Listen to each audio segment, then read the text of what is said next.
বিশাল আকাশে রহস্যের যেন শেষ নেই, আর এই রহস্যময় আকাশের জ্বলজ্বল করা চাঁদের রহস্য নেহাত কম নয়। আর এবার রহস্যময় চাঁদে বিজ্ঞানীরা খুঁজে পেলেন ম্যাগমার প্রাচীন মহাসাগর।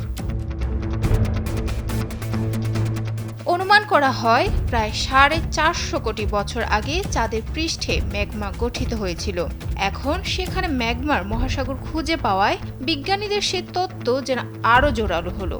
চাঁদের দক্ষিণ মেরুতে এই মহাসাগরটি খুঁজে পাওয়া গেছে। বিজ্ঞানীদের দাবি, চাঁদের দক্ষিণ মেরুতে একসময় তরল গলিত শিলা বা ম্যাগমার মহাসাগর ঢাকা ছিল।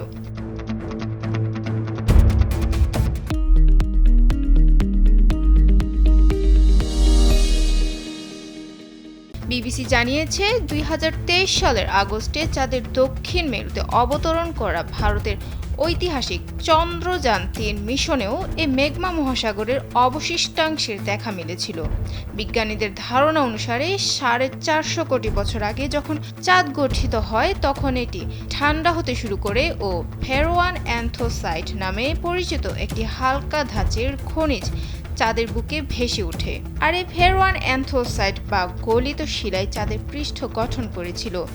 নতুন এই অনুসন্ধানে কাজ করা গবেষণা দলটি চাঁদের দক্ষিণ মেরুতে ফেরোয়ান অ্যান্থোসাইটের অস্তিত্ব খুঁজে পেয়েছেন বলে প্রতিবেদনে উল্লেখ করেছে বিবিসি।